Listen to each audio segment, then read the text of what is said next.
Shri Krishna can change your life just like millions around the world. बस इस video के and तक देखना, it will be totally worth it. कभी आपको ऐसा लगा है कि लाइफ कंट्रोल से बाहर जा रही है? आप मेहनत करते हो पर अंदर से खालीपन महसूस होता है, सब कुछ मिलके भी मन शांत नहीं होता। सोचो, अगर मैं कहूँ कि जो आप ढूंढ रहे हो वो एक इंसान, पैसा या मोटिवेशनल वीडियो नहीं, बल्कि स्वयं भगवान श्री कृष्ण है। हाँ, श्री कृष्ण आपके सिर्फ भगवान नहीं, आपके लाइफ डिजाइनर है।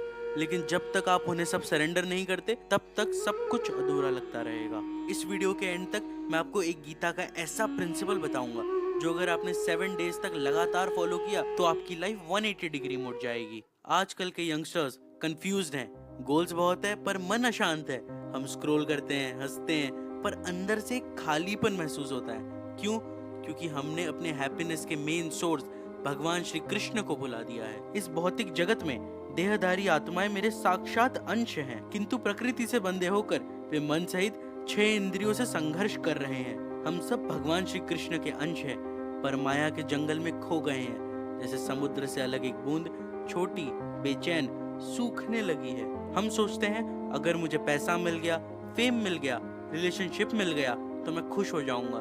पर कृष्ण कहते हैं जो उनसे डिस्कनेक्टेड है वो कभी बाहर से कंप्लीट नहीं हो सकता।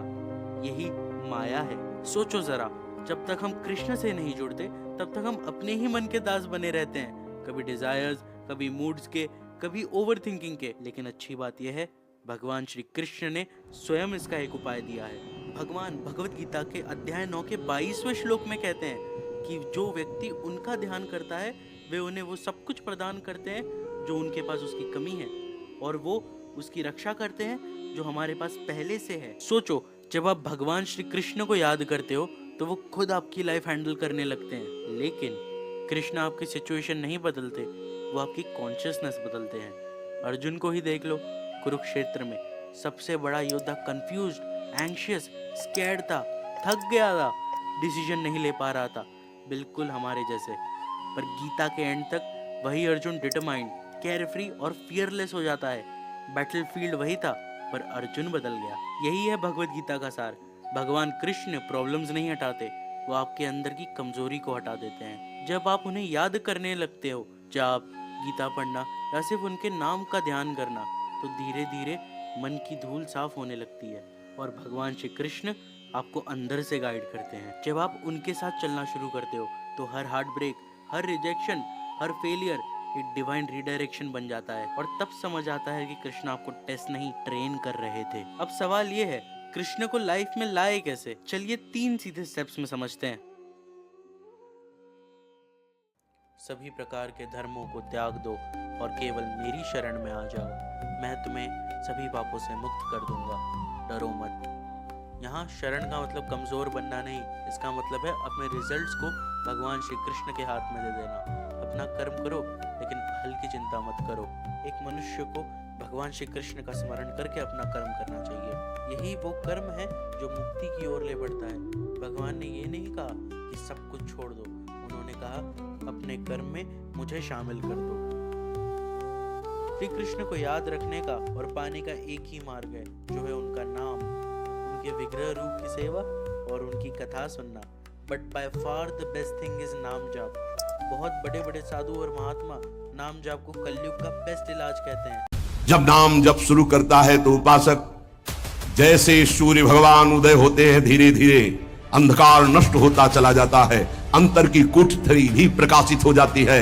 ऐसे ही नाम संपूर्ण हृदय में ऐसा प्रकाश ज्ञान का करता है कि अज्ञान अंधकार नष्ट हो जाता है। जब आप भगवान श्री कृष्ण का नाम लेना चालू करोगे तब आप उनके और पास आ जाओगे, और जहां भगवान श्री कृष्ण रहते हैं वहां नेगेटिव थॉट्स नहीं होते। भगवान श्री कृष्ण कहते हैं अपना कर्म करो, फल की चिंता मत करो। अपनी ड्यूटी करो और फल की चिंता मत करो। जो काम आप कर रहे हो, चाहे पढ़ाई, जॉब या किसी की मदद, उसे सेवा बना दो। किसी से बदले में कुछ मत मांगो। जब आप सब लोगों में श्री कृष्ण को देख के सेवा करते हो तो श्री कृष्ण खुद प्रसन्न होते हैं। हर एक व्यक्ति को श्री कृष्ण का पार्टिकल मानो। जब तुम हर जगह श्री कृष्ण को देखोगे तो तुम मटेरियल वर्ल्ड से फ्री हो जाओगे। फिर एक दिन आपको समझेगा लाइफ इजी नहीं हुई, आप स्ट्रॉन्ग हो गए। याद है मैंने स्टार्टिंग में कहा था कि लाइफ कभी कभी एम्प्टी लगती है। अब आप जानते हो क्यों। वो एम्प्टीनेस इसलिए है क्योंकि हमने श्री कृष्ण को इग्नोर कर दिया है। जब आप भगवान श्री कृष्ण को अपने मन का सेंटर बनाते हो तो सब कुछ स्लोली अलाइन होने लगता है। एक इंसान स्वयं का मित्र है और स्वयं का शत्रु भी। इस गीता के ज्ञान से स्वयं का मित्र बनो, स्वयं के शत्रु नहीं। फिर ना एंग्जाइटी रहेगी, ना कंफ्यूजन, सिर्फ क्लैरिटी और शांति। अगर आपको ये सब सुन के अच्छा लगा तो समझ लो ये श्री कृष्ण ही आपको सुनाना चाहते थे। अभी स्क्रॉल मत करो, बस आंखें बंद करो और भगवान श्री कृष्ण के दिव्य स्वरूप को याद करो। जो भगवान श्री कृष्ण के दिव्य स्वरूप का स्मरण करता है वो इस माया से मुक्त हो जाता है। अगर आप चाहते हो कि हम ऐसे और वीडियोस बनाएं जहां हम भगवत गीता के नॉलेज को प्रैक्टिकल लाइफ में अप्लाई करवाने में हेल्प करते हैं तो सब्सक्राइब और बेल आइकन को दबा दो।